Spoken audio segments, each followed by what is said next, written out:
All right, guys, sorry about that. Connection really is quite bad on my side, but I managed to fix it. So what we'll do right now is that we're just going to ask the farmers direct questions whilst we still have them. I'm going to open up the floor once again. So we do have a speaker. All right. We do have questions, farmer. Mm, all right. I'll start with you, Norma J. What questions do you have for our farmers?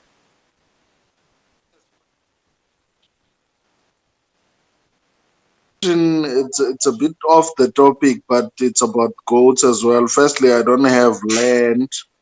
What I would like to know is, like, for instance, if I want to lease a piece of land, let me say 4 hectares, how much would it be to lease that land? Because I'm very interested in goat farming. I like goats a lot because I grew up in rural areas and we had goats, a lot of goats at home, but not anymore. Second question is, I'm around Middleburg in Pumalanga area and would like to buy a goat for slaughtering or just for meat. You understand? I would like to know if there isn't anyone who can sell me a goat around Middleburg in Pumalanga. Those are the questions that I have. All right, thank you so much, Joni. Farmers, is there anyone who'd like to take the question and answer it?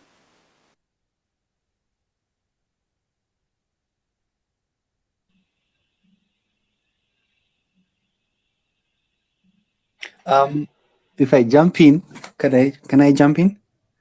Absolutely. All right. To the person who just asked that question, my experience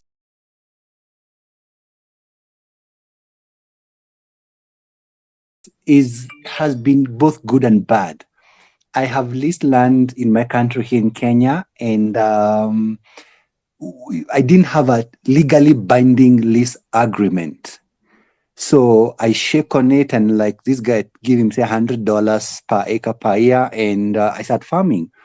As about 4 months later, after my crops were doing very well, I was kicked out literally with a machete out of that farm. So if you're considering getting into leasing some piece of land for farming, no matter how good the guy sounds, even if they are a relative, please have a legally binding lease agreement. And for you, if you're going to do dairy goat farming or whatever, ranching, you may want to have at least 5 years. The least should be 5 years. Something else, people get very finicky whenever they hear that you're going to use their land to, let's say, rear goats, because we know goats can be very destructive in the field. So will this person start having issues when you hit 500 goats, 1,000 goats? So the lease agreement must capture that. Now, I know we live in Africa, so I'm sure probably this also happens in your country.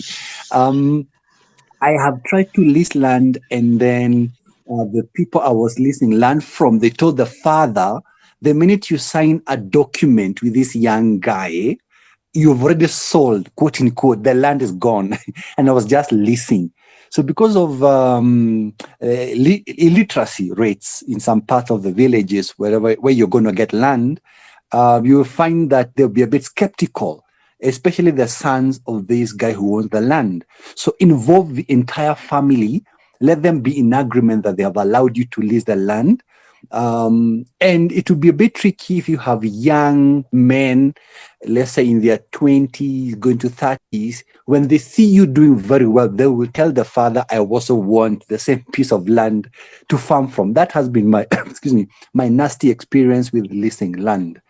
But before you even start, please get a lawyer. Let them capture everything that you're going to get into, where we get your water from. I've leased land, and then a year later, I'm being told I cannot use that water. They say, no, we lease the land to you, not the water.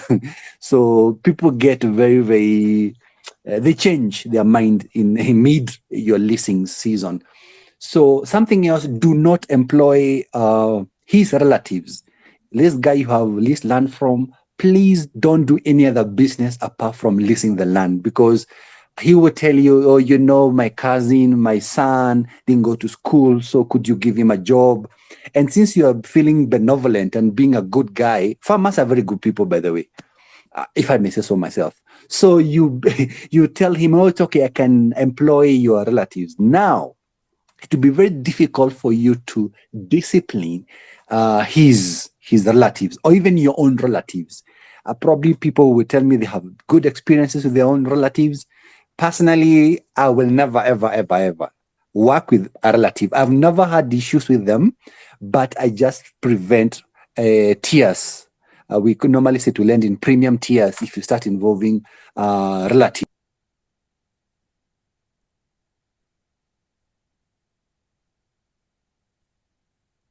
Goats, I think South Africans in the group are better placed to tell you where to get because, well, I'm in Kenya. But my experience, very nasty when listing land. Please, please, please, please be very, very careful. Protect yourself. Everyone is inherently selfish. They'll want to lease out the land to you, but they'll also want a piece of what you're doing. So just avoid that. And lastly, when you lease the land, this is what I do. Start another lease agreement, say 3 years after, in a different place, so that that other farm becomes your backup. Relying on only one piece of land to farm, it could go where then 2 or 3 years later there are issues with that land. So have a backup, another 5 year term or 10 year term, but start it say 3 years after that. So these two farms, one will act as a backup. Again, one, there could be an outbreak of diseases, so you can move all your goats or all your livestock from this diseased farm into another farm, as opposed to you have nowhere else to take your 1,000 goats. So always have a backup of a backup of a backup. That's how the world is. It's tough out there, so you have to protect yourself first. Thank you. Thank you so much, Farmer, for that. You really hit some hard, uncomfortable truths, but truths nonetheless. Make sure that you do your research and make sure that you have backup as pharmacist has advised us to do. I will like Norma J to unmute herself and ask a question. Hi, good evening, everyone. And again, I do apologize if there's breakage in my network. I am on a farm, so the network seems to dip from time to time.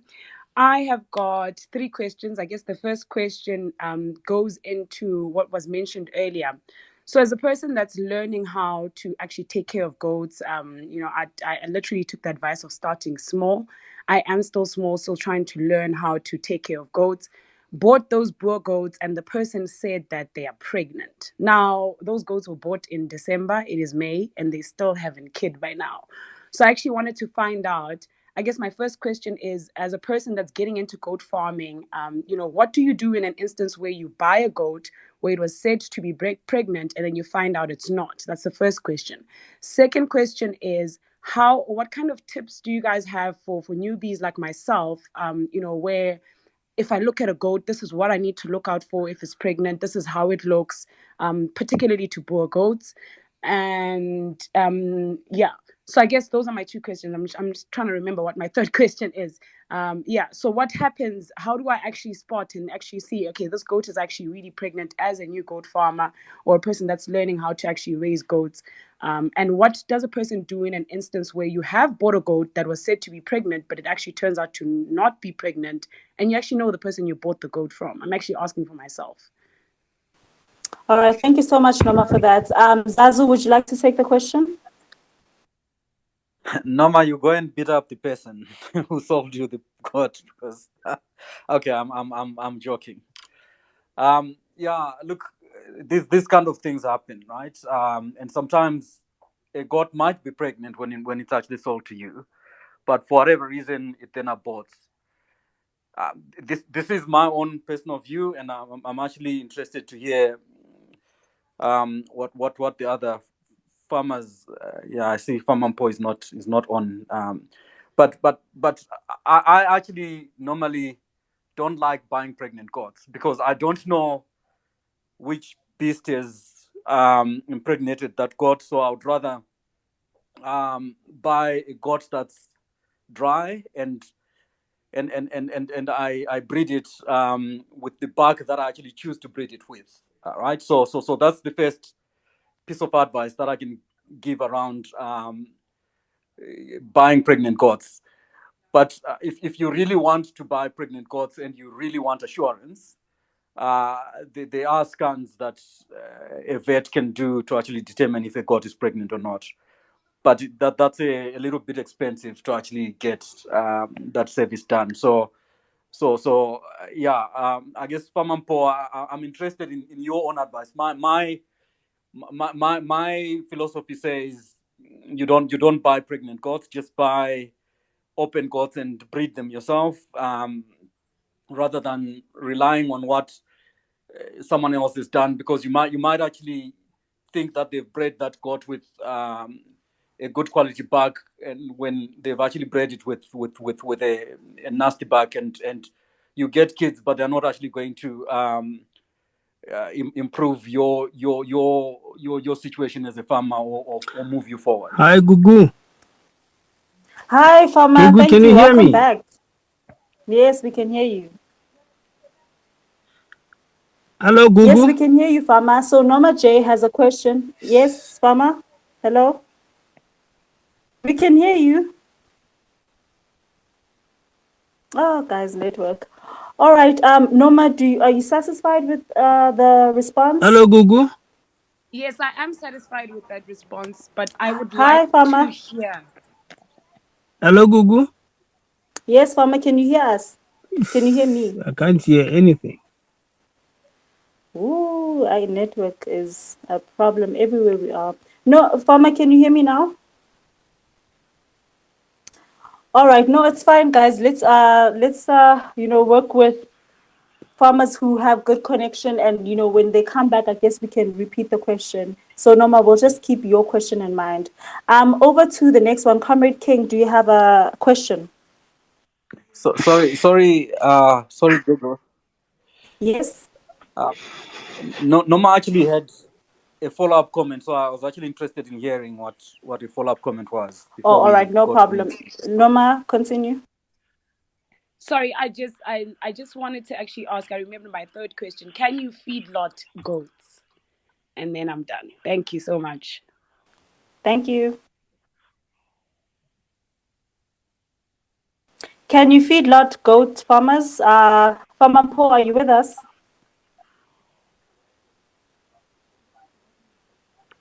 Hello, Gugu. Yes, Farmer Paul, are you here? Hello, Gugu. Hello? Gugu, can you hear me? Hello? Yes, we can hear you. Yes. All right. I think we can hear him, but he can't hear us. Yeah, he That's can't the hear shame. us. All right. Let me just Yeah. advise him in the DMs. You can take the question. So Norma, yeah, feedlotting goats is a subject that has attracted lots of debates, and some people believe it's possible, right? But personally, I think it's challenging, because the weight gain that you can get out of a goat, um, and then if you look at what you then sell the goat at the market, I've played around with numbers myself, and the economics didn't necessarily work. So from my perspective, yeah, I based on what I've seen, it's very difficult to actually feed lot goats successfully, especially if you actually want to sell that goat for meat, because the margins are very, very tight, and the feed costs will just make that uncommercial at the end of the day. But All that's right. my own analysis. Maybe there are other people who have successfully run feedlots for goats. All right, Norma. Is your question answered? Can we move on to the next listener? All right, thank you. Okay, I'm going to ask Comrade King. You can unmute yourself. Hi everyone. Firstly, well, I wanted to ask Abram a question, Hello, but Gugu. I see that he's got Hi, network Farmer. problems. Hello, Gugu. Hello. All right. You can continue, Comrade King. Sorry. Yeah, I wanted to actually ask you, Abram, a question, but since I'm in Kingai network, clearly I can't ask. And can I answer a question? Yeah, Norma. I just want to add on to what Zazo said. You know, with the average daily gains when you feed lotting goats, it's impossible. We've tried it. We tried it for about 8 months, and the numbers didn't make sense. So you can't feed lot goats. You got to let them free. They got to go out and graze by themselves. You know, the numbers don't make sense if you try to feedlot them.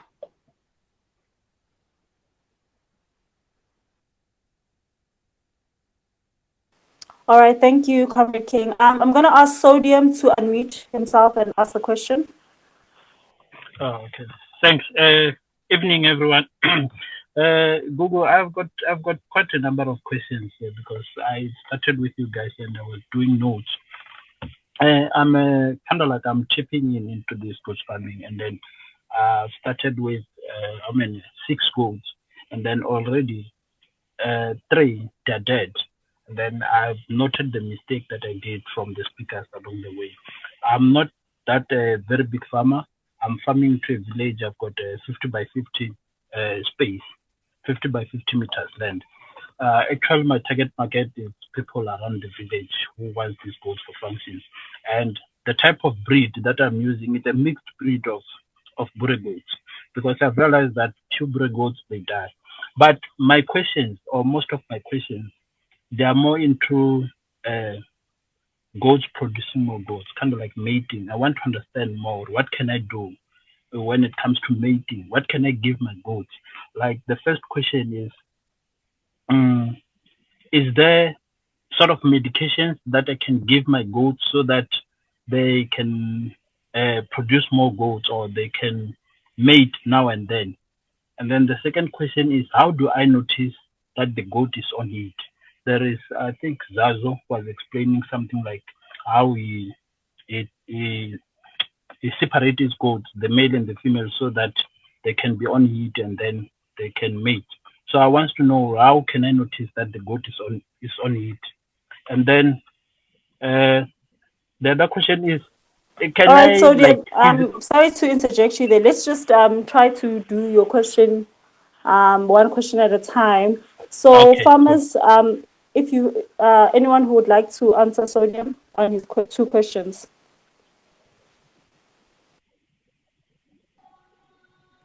I can try help.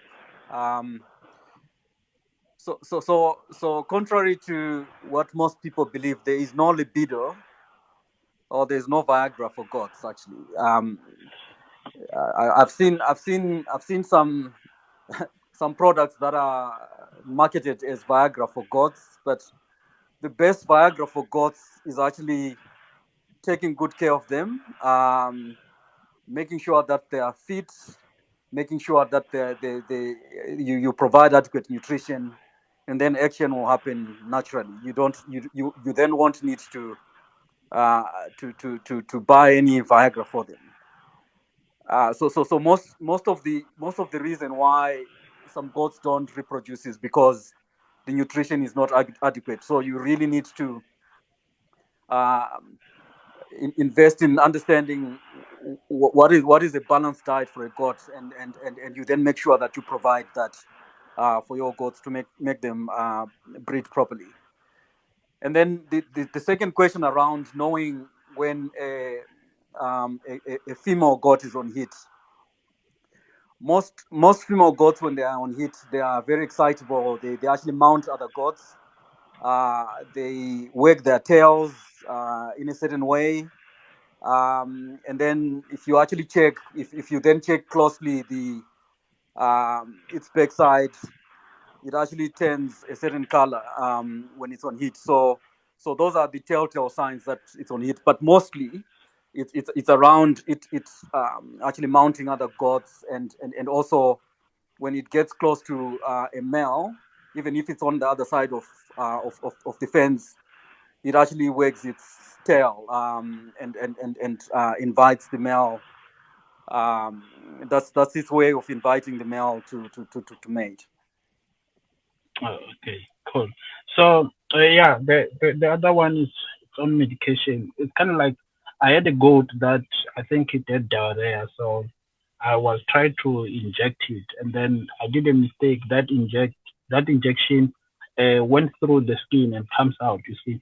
So I want to know how and where can I inject the goat when I'm trying to treat it. So there are different sides. I think what I'll do is, because it's actually an important question, right, Google.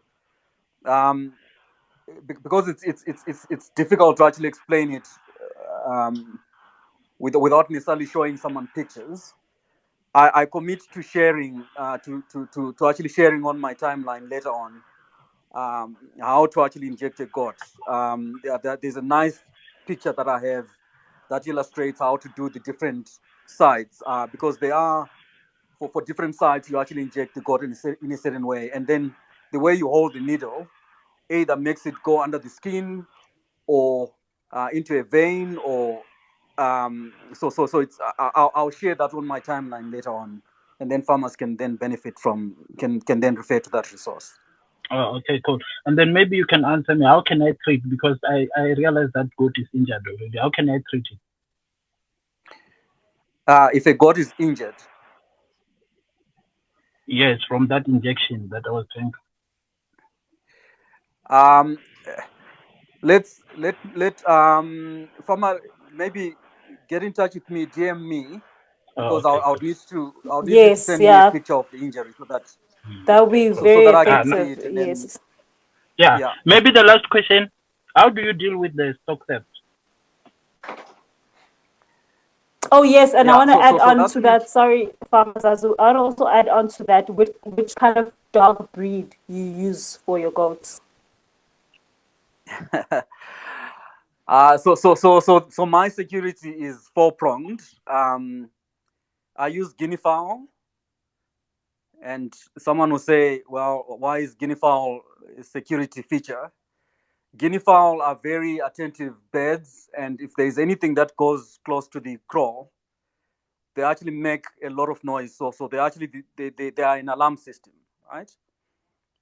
Then I also use dogs, and the most effective. I guess there are dogs that are very protective. And if you're talking about security for the farm, then there are certain dogs that actually provide you security. But personally, I use herding dogs. I use Anatolian shepherds. They are a little bit expensive to actually buy them. But for me, what is important is you can actually use any breed of dogs, really. But the most important thing is you need to socialize it with goats from when it's very young, so that it actually um, grows up thinking that it's part of the head of part of that head of gods. And when there's any danger that then comes, that dog will then naturally protect your head. So that's the second aspect of security that I use. The third aspect is to have the goat crawls very close to where people sleep, so that if there's any disturbance, they can actually hear that there's something wrong. So the goat crawls are very very close to where the headmen actually sleep, which is a security feature. And then the last security feature is then to have secure fence around your plot, and also um, limiting the amount of people. And this is important not just from a security perspective, but also from a biosecurity perspective, to say don't just let anyone and everyone come to your farm. You need to really vet people that come to your farm. There have been instances where someone phones you and Hello, says, "Well, Gugu. I want to come and." Hey, Farmer, Hello, can you hear Gugu. us? Hello. Can you hear me now? Yes, we can hear you. Jai. Hello, Hello, Gugu. Farmer. My goodness. Okay, so I think he can't hear us.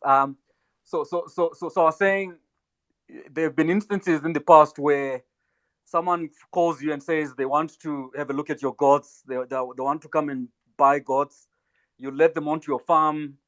That evening, that person comes not with the intention of buying goats from you, but in the intention of actually studying what is on your farm.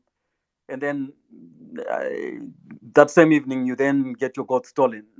So for me, I think it's also important that we are very vigilant around people that we actually let onto our properties. We need to be comfortable that they don't mean harm. And for me, I'll say, give me your ID. If you want to come to my farm, give me your ID. And I need to really, really screen. Sometimes ask uncomfortable questions, rather safe than sorry. Yes, absolutely. Biosecurity is very important, farmer. And sometimes we as farmers, we get that request a lot. Hey, can I come see you? Can I come to your farm? And when we say no, it seems as if we are being funny, but we are actually protecting ourselves and our animals. Pharmacist, are you there? Yes, I'm here. Pharmacist? I'm around. I'm here. I'm around. Oh, okay. I actually have a question for you before I move on to, because we asking a lot of meat questions, but dairy is just as important. I would like to know when you started your dairy goat business, obviously you need to choose a good breed for the dairy goats.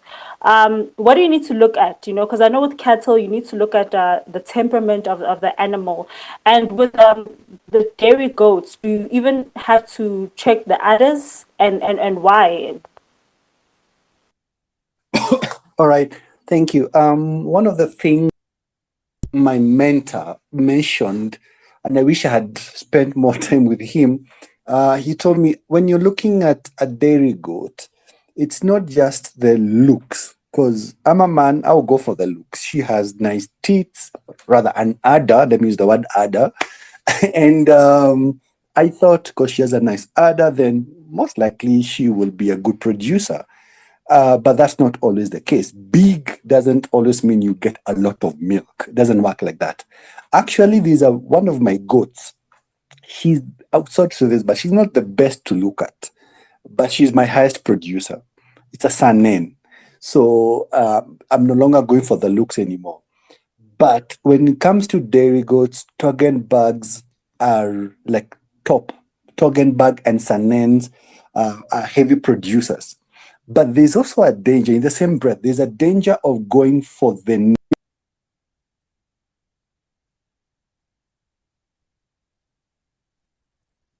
person mean it will be a good Toggenburg. So be aware that farmers, and this is something I don't want to say initially. I'm careful nowadays not to buy a dairy goat just because it looks like a Toggenburg and you are selling it and it's inkid, it's pregnant. Rarely will anyone sell a high performing goat. And this is my experience. Unless they are registered goat breeders. That's their core business. So buying from a fellow farmer probably who has 2 3 goats and they tell you they have a goat which is on sale and it's doing 3 4 liters, chances are very high they are lying to you. So this is the danger now or the concern with dairy goat farmers. There's a lot of trickery going on, and when you buy a goat that has just given birth, of course to produce a lot of milk, but that's not the true productivity of that goat.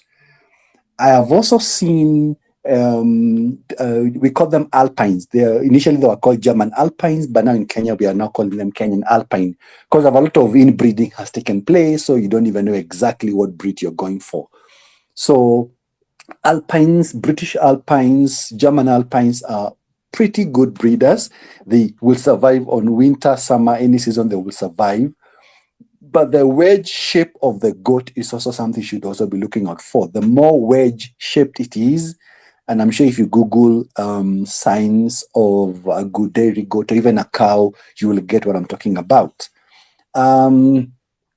Be careful when buying a goat that has given birth, say, 4 5 or more times. You don't even know. Some of these farmers, they will lie to you. They'll tell you, no, this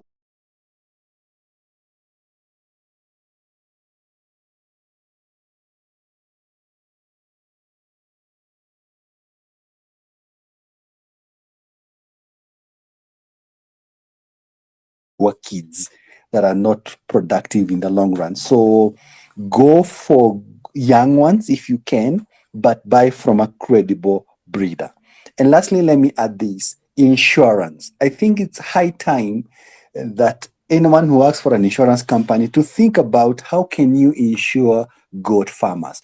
I have lost, I don't know, there could be 5 goats since I started farming. And I feel that if I had insurance, I would have been compensated. The problem is when you go to this insurance company and you have, let's say, less than 100 or 500 goats, they will not look at you again. So there is a niche market there. If you're able to amalgamate all these farmers and you're able to say, okay, have a database of 1,000 farmers with 10,000 goats, then walk into an insurance company, most likely they'll look at you. But going individually will be a bit tricky. But there is need definitely for us to insure our crops, to insure our animals, because mortality will be there, but we also would like to be compensated when things go down south. Thank you. Thank you so much. Thank you so much for that, Farmer. Yeah, let's not go for the looks, guys, because at the end of the day, looks doesn't equate profitability. So I'm going to move on now